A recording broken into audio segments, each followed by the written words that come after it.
अस्सलाम वालेकुम friends, welcome to my mini blog. आज आई थी मैं सांता क्रूज़। तो फाइनली मैं निकल चुकी थी अपने मुमरा जाने के लिए। बट दादर स्टेशन पे इतनी गर्दी थी, बाप रे पूछो मत। क्योंकि ऑफिस टाइम था छूटने का। तो छूटने के टाइम रश बहुत होती है ना। मैं तो बहुत डरती हूँ रश में चढ़ने के लिए, क्योंकि मैंने अपनी आंखों से फ्रेंड्स एक दो बार एक्सीडेंट होते हुए देखा है। मैंने अपने बच्चों को भी दूर खड़ा रखी है। मैं बोली नहीं, अभी नहीं चढ़ना है, भले एक नहीं अपन 4 ट्रेन छोड़ेंगे लेकिन सुकून से जाएंगे। इतनी घाई घाई करके जाओ फिर बाप रे बाप। और लड़कियों को देखो यहाँ पे वीडियो बनाने से फुर्सत नहीं है।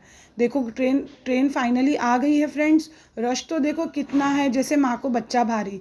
इतनी गर्दी है, बाप रे बाप, बाप रे बाप। ऐसे में पता है आप लोगों को फ्रेंड्स, चोरियाँ भी ज़्यादा होती है। चोर लोग को ना ज़्यादा मौका मिल जाता है। इसी दौरान हुआ था ना, कल हम लोग गए, एक औरत का पर्स मार लिए थे, पता नहीं कौन था, अल्लाह जाने। बट देखो कितनी रश है। मैं तो दूर से देखती रह गई, क्योंकि रश देख के ना मेरे हाथ पाँव काँप जाते। बस फाइनली ये ट्रेन तो छूट रही थी। मैं बोली जान दो, इसके बाद वाली ट्रेन में चढ़ेंगे। देखो ये ट्रेन तो जा चुकी है, लेकिन फिर भी भीड़ कम होने का नाम नहीं है। क्योंकि बोलते हैं ना, स्टेशन पे कीड़े मकोड़े ख़त्म होते ही नहीं है कि कीड़े मकोड़े आ जाते हैं। क्योंकि बॉम्बे की खासियत है, प्लेटफॉर्म खाली हुआ नहीं हुआ कि 2 सेकंड में फिर से प्लेटफॉर्म पूरी आबादी में भर जाता है। बहुत आबादी है फ्रेंड्स, मुंबई में बहुत आबादी है। भूख भी इतनी लग रही थी। फिर फाइनली तीसरी ट्रेन आई तो हम लोग चढ़ गए। और पता है आपको कोइंसिडेंट क्या हुआ? टीसी चढ़ गई उसमें। अब मेरे से गलती हो गई, मैंने मेरी टिकट निकाली थी, मेरी आयशा की नहीं निकाली थी। मेरे को डर लग रहा था कहीं टीसी पकड़ ना ले।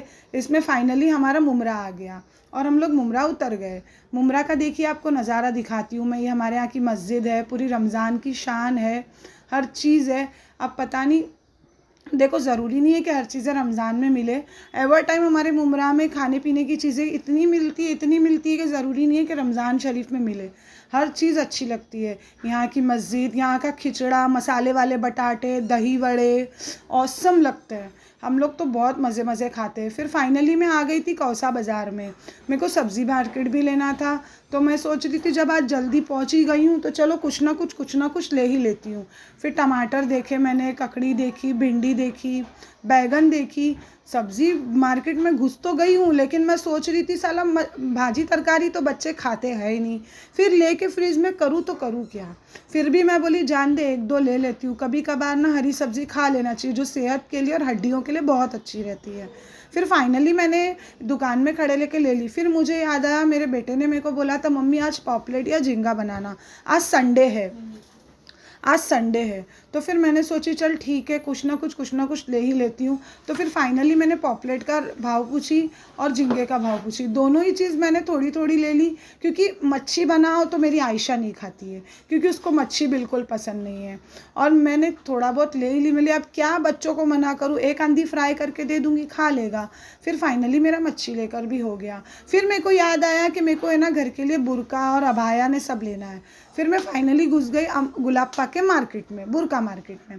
फिर फाइनली मैं जो चल रही थी। अब थक तो इतनी गई थी, लेकिन कैसा है ना, मेरा घर बहुत दूर है, जाओ फिर आओ बहुत भारी पड़ता है। फाइनली मुझे एक बुर्का पसंद आ गया था।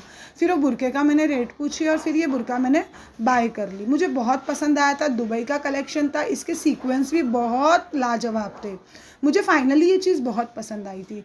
फिर हम लोग थक गए थे। फिर मेरे को आयशा बोलने लगी मम्मी अभी थक गए, घर पे जाके क्या खाना बनाएंगे, अब रात तो होते आ गई है। तो फिर हम लोगों ने सोचे चल साहिल होटल में कुछ खा लेते हैं। तो हम लोग माँ बेटी खाना खाने बैठ गए साहिल होटल में। फिर नहीं बोल के ऑर्डर दिए हम लोगों ने, और फाइनली हम लोगों ने खाने का ऑर्डर दिए। फिर हम घर आ गए। अल्लाह हाफिज़।